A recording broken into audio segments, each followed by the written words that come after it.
persoas cada ano veñen miles de persoas a Galiza buscando pasalo ben un bo rato e aprender da nosa cultura. Pero a que prezo? Pouco a pouco isto convertiuse nunha bomba de reloxería que non solamente isto. Meu nome é Martina do Pico, vou presentar os meus argumentos en contra da masificación turística. Vou empezar por describir o que é a masificación turística, que xa por seu nome nos indica que non é nada bo.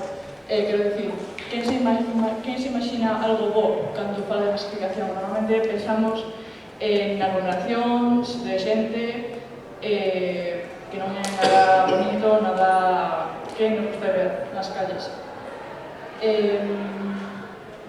Sin embargo, isto é algo moi común en sitios como Santiago de Compostela, Vigo ou Combarro, por exemplo.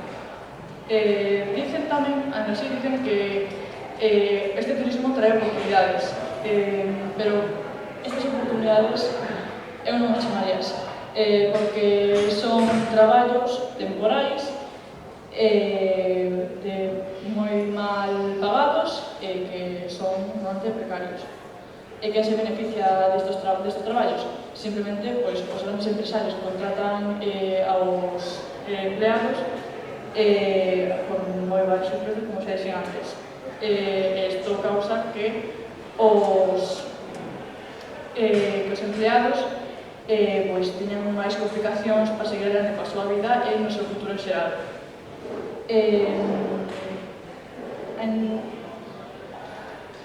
E non só se trata dos empleados, tamén a xente que quere vivir en Galicia.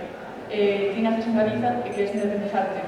Sen embargo, os prezos normalmente non che permiten independizarte tan fácilmente. Por exemplo, en Santiago de Compostela, según a Xunta de Galicia, subiron un 10% os prezos da venda do alquiler.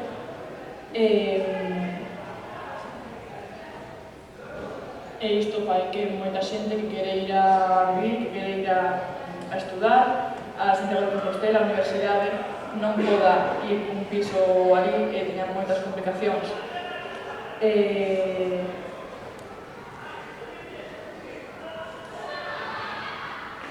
Na terceira parte, falando de algo moi propio noso, que é a nosa natureza, que é polo que moita xente ven a vernos.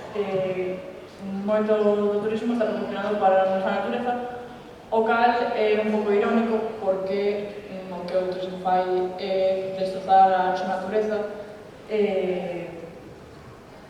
basicamente destruir a natureza.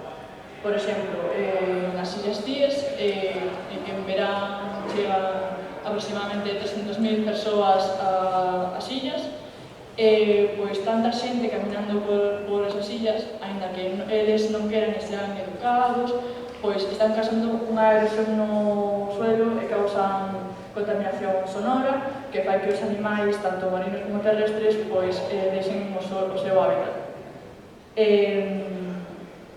Por último, quería falar da nosa cultura, que parece un tema moi importante. Que por culpa do turismo, moitas veces ven a xente, é certo que ven desde fora que poden non entender o galego, e isto fai que nos cambiemos o noso idioma para que nos entendan mellor, facendo que a nosa lingua tamén e a nosa cultura converter a nosa cultura e a nosa lingua un produto que vender e comerciar con ele. As nosas festas xa non son máis para nós e para vivir nosas culturas e nosas tradicións, para disfrutar delas, senón para os turistas e para gañar dinheiro con elas. Con isto quería dicir que queremos que Galiza siga sendo Galicia e non un decorado sen alma. Moitas grazas.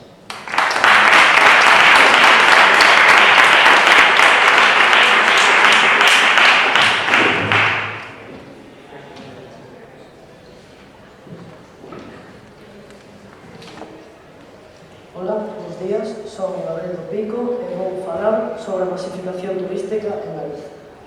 Primeiro de todo, seguro que todas e todos coñecedes algunha cidade ou vila galega con problemas de masificación turística. Por exemplo, Santiago de Compostela. Porque actualmente os medios de comunicación e as redes sociais nos están a bombardear con información acerca deste tema. Isto é certo, xa que desde 2005, primeiro dato registrado, o número de visitantes que chegan ás principais vilas e cidades costeiras de Galiza aumentou considerablemente. Este feito aparece recollido no Instituto Nacional de Estadística, que no mes de febreiro comentou que no ano 2025 o turismo ainda aumentará en miles de visitantes con respecto ao ano anterior.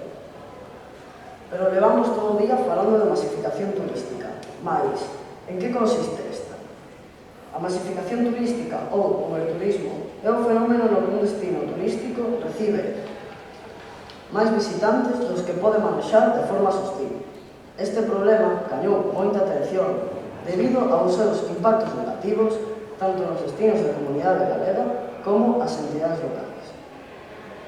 O clima suave, os prezos económicos, as melloras nas vías de comunicación e a difusión a través das redes sociais, entre outros, están a ser un gran atractivo para os visitantes españois nos meses de xullo e agosto, que se dirixen ao noso territorio en masa e que se suman aos peregrinos que, habitualmente, fan o camiño de Santiago, os cales aumentan no ano santo.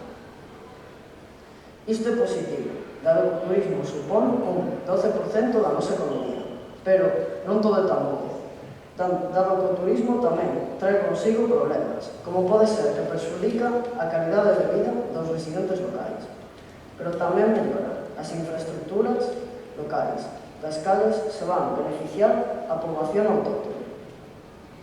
Ademais disto, a economía local vese moi favorecida, dado que xera ingresos adicionais a través da venda de obxectos ou alimentos. Os alugueiros proporcionan un grande capital a que nos rexenta, posto que as alúgares elevan o seu prezo considerablemente no período estival. Habitualmente se di que o turismo é negativo para os residentes locais por causa dos ruídos, a obstrucción das vías e os problemas de estacionamento. Pero non esquezamos que a causa do turismo os concellos se ven obrigados a construir zonas de estacionamento e mellorar as redes viarias como parkings, zonas azuis de estacionamento, etc. De todo isto, os verdadeiros beneficiados son os que quedan nos lugares turísticos durante todo o ano. Outro tema que se critica ao turismo é pola falta de residencia para aquelas persoas autóctonas que queren cambiar de casa nun momento dado e por causa de que non teñen esta posibilidade. Non esquezamos que, nestes casos, nesta situación, os concellos crean bancos de pisos de aluguer, habitando, aínda que sexa ocasionalmente, aquelas vivendas que están deshabilitadas ou construense edificios destinados ao turismo. Isto fomenta un emprego estable por varios anos, porque para a súa construcción son necesarios operacións varias, albañiles, fontaneiros, electricistas, etc. Todo este personal vai sair das empresas locais incentivando a economía local. Finalmente, engadir que o turismo fomenta a difusión da nosa lingua e as nosas tradicións por mor de interacción intercultural entre os habitantes locais e os foráneos. En síntese, aínda que estamos a defender a postura en contra deste tema, somos de opinión de que a masificación turística ten puntos a favor e en contra. Non todo é malo na masificación turística, nin todo é tan bo. A masificación turística ten puntos bons e puntos malos, porque hai lugares en Galicia nos que a masificación turística concéntrase moito e hai lugares onde necesitan máis poboación para aumentar o capital dese lugar. Boa tarde e moitas grazas.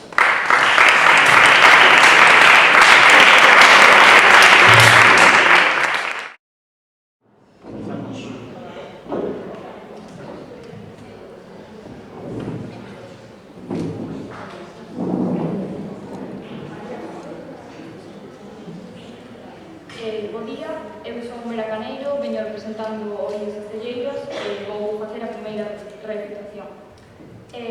Os meus compañeiros dixeron que, por exemplo, se estaban tomando medidas como, por exemplo, máis apartamentos, que son cosas que se van quedar para o futuro e que vamos a poder aproveitar a xente de aquí. Pero podemos ver, simplemente indo por exemplo, a praias en verán, praias que suelen ser frecuentadas por turistas, que están completamente ocupadas, as persoas que viven aos alrededores non encontran sitio.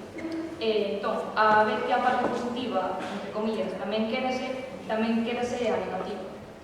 Un destes rasgos negativos podrían ser, por exemplo, a precarización do empleo pola temporalidade, a perturbación de ciclos de vida cotidiana pola masificación, a simplificación, o incremento do valor de alquileres, dos alquileres, dos servicios e a especulación do precio en xeral, o abandono dos sectores productivos locales menos especulativos co turismo, e tamén desequilibra a estructura do PIB facéndoa dependente dos factores externos, porque o turismo en sí non penso que sea algo do que debemos depender, xa que o turismo non podemos controlar nós mesmos, senón que depende de factores externos. Por exemplo, se hai algunha crise en algún país que só é frecuentar Galiza, da igual as ofertas que demos, as rebaixas que pagamos, non va a vir.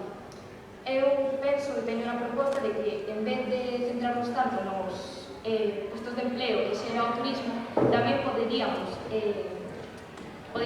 centrarnos en crear postos de traballo cos nosos propios recursos.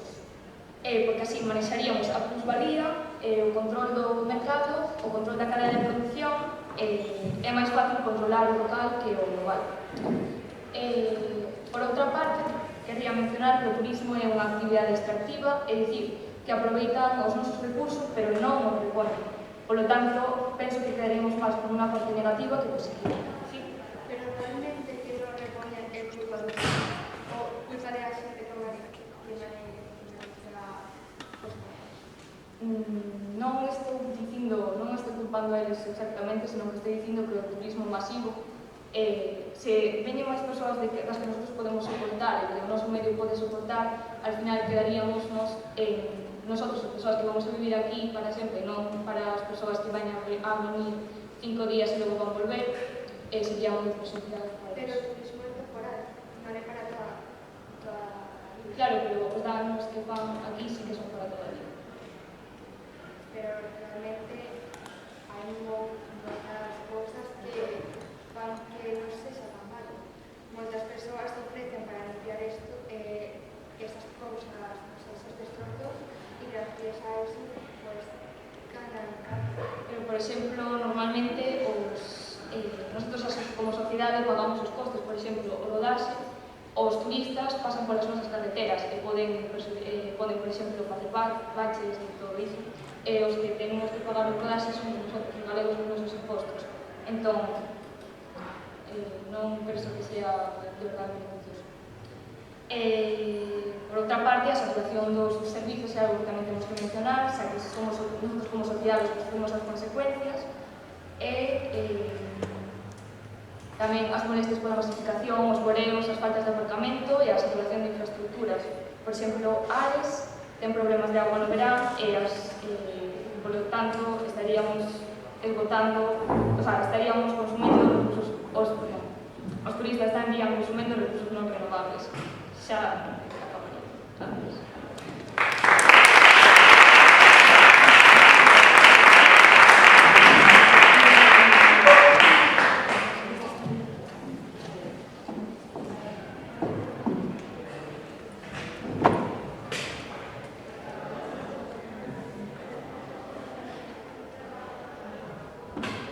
Estou de turismo, que vou verte. Ola, chamame María e hoxe co meu equipo, o IES Saturnino Montoso, imos defender a nosa postura en contra da masificación turística en Galicia. É un problema, sí ou non? Retomamos aquí a nosa intervención de pola mañá, onde deixábamos entrever a existencia dunha masificación turística. nunha parte concreta de Galicia. Pois, estes a favor de que a masificación turística é un problema en Galicia, pero verdadeiramente o é? Non sei, vamos a ver. Hai masificación turística en Galicia? Si ou non? O turismo é realmente tan negativo como nos van facer creer? Ainda que todo matizable co apelativo de masificación turística, non podería aplicar a toda Galicia, xa que hai lugares que non experimentan un importante crecemento da súa población. En ningún momento do ano, pola chegada da xente procedente de outras comunidades, intenta darse a coñecer a través da súa gastronomía, a música, etc. Exemplos disto son a Ortigueira, co seu festival de folk, ou Ladín ou Vilalba, que se queren dar a coñecer a través do seu cocido ou do queixo, respectivamente, entre outras cosas. Nosotros, neste momento, imos defender unha postura afirmativa, basándonos nos criterios que direi a continuación, respondendo á segunda pregunta. Non é tan negativo como nos fan creer. En realidade, é mellor para Galicia, ya que melloran as infraestructuras locais. Tamén, mellora a economía local. O turismo fomenta a difusión da cultura e o intercambio cultural. Realmente, que a cultura... Sí. Realmente crees que mellora a economía cando moitos dos traballadores que traballan nas altas épocas turísticas están explotados laboralmente? Realmente, eso non é de todo certo. Moitas persoas, ya sea turistas ou de outros países, veñen a Galicia debido ás ofertas de traballo non de todo tan como decir? Non te esforzas tanto. Moitas axudas tamén para evitar este tipo de casos fan que Galicia sea un bo lugar de reconhecimento, ya sea turístico ou tamén local. Seguindo con o que estaba dicindo. Mellora a economía local. O turismo ten un impacto positivo na economía da comunidade. Xera ingresos adicionais a través da venda de obxetos do recordo do lugar, a través de transporte, con todo o que este lleva a aparellar. Tamén, unha das grandes cousas que caracteriza a Galiza é a hostalaría. Comidas moi coñecidas como cocido galego, que os que está, ou momentos en los que hai moitos visitantes que están a ofrecer os seus servicios e a obtener maiores beneficios como froito do seu traballo. Do feito, algúns restaurantes centran a súa capacidade de traballo no período vacacional, limitando as licencias de traballo a este período laboral. E despois ven, non traballan ou fan un menor rendemento, non necesariamente en todos os lugares. O turismo fomenta a difusión da cultura ou intercambio cultural. Procedentes persoas de diferentes lugares interactúan coas comunidades locais, traendo a súa cultura, a súa lingua e as súas costumes. Que orgullosa estou que todas esas persoas teñan a cultura galega en su corazón. Ao tempo que se achega pouco a pouco as tradicións gastronómicas dos habitantes galegos. Isto crea unha interculturalidade que gastronómicamente é riquísima e a lonxe de ser negativa enriquece as súas partes. Ademais disto, se os habitantes de Galicia teñen que transmitir unha cultura, unha lingua, unha gastronomía, é mellor para eles. Gracias.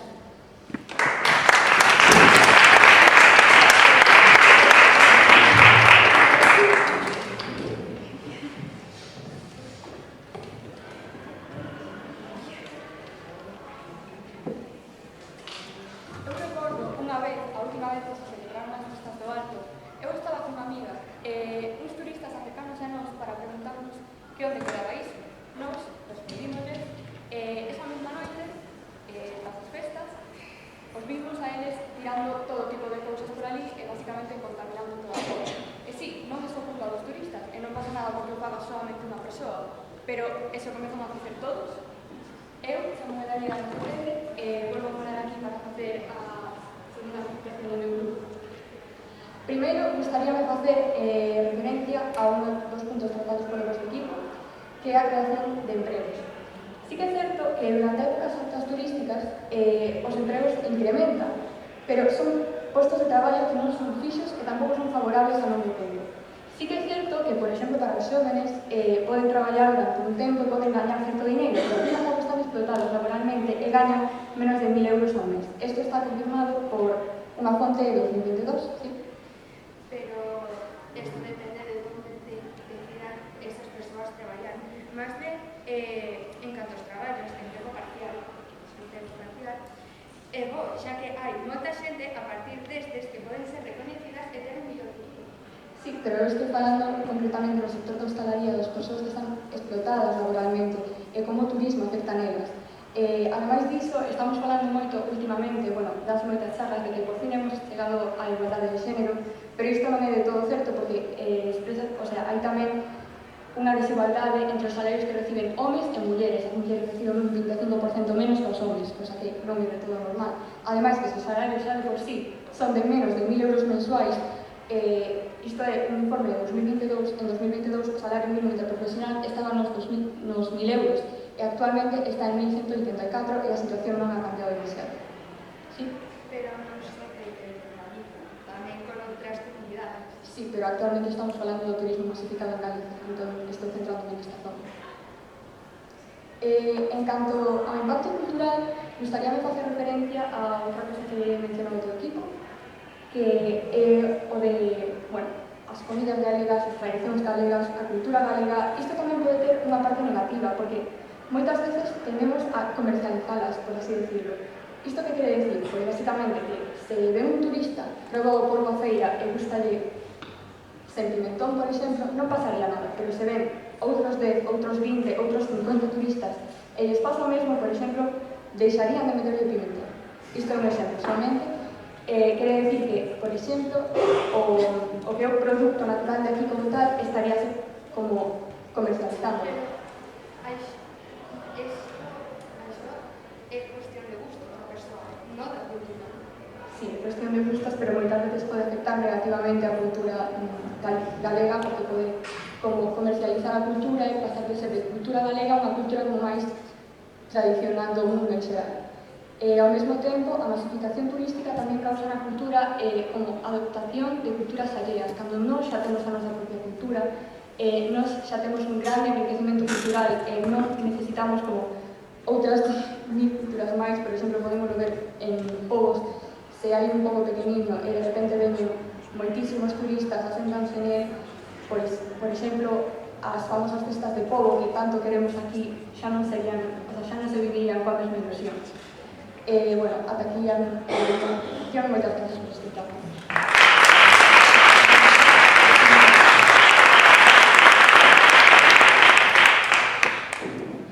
Hola, chamame María e outra vez vou falar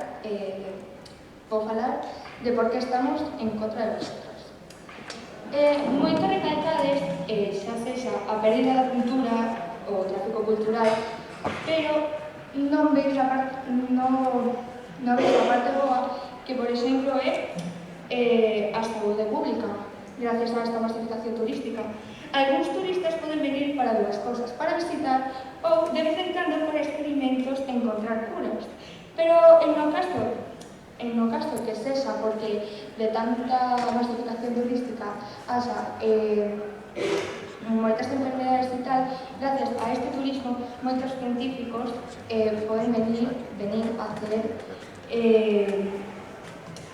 hacer sobre todo experimentos para encontrarles cura. Luego, en cuanto al turismo, gracias también a estos conocimientos, ya sea por personas,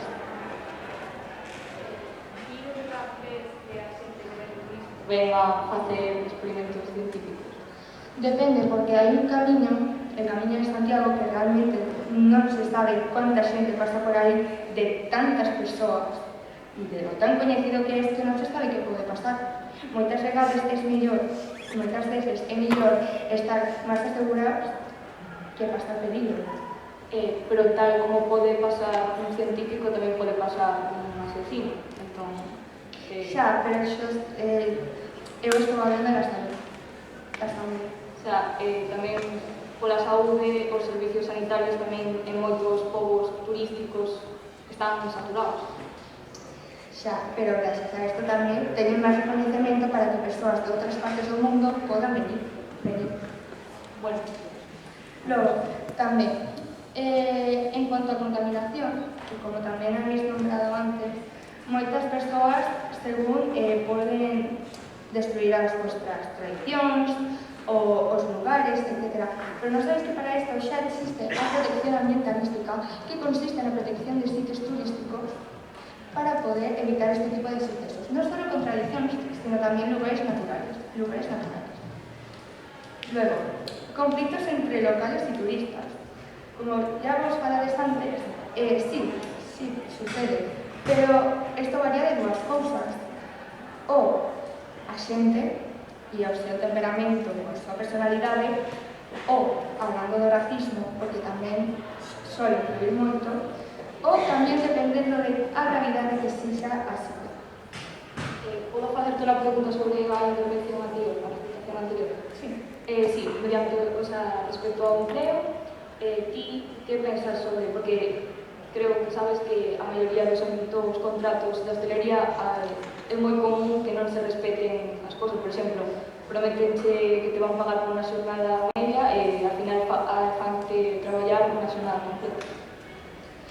Pues, aunque sí sexa verdad, e non te vou decir que non, pero que haya moita xente genera novos postos de traballo. Los cartos realmente recolectados do turismo se pode solucionar con moitas cousas. Gracias ao turismo podemos abrir outros sitios de traballo para poder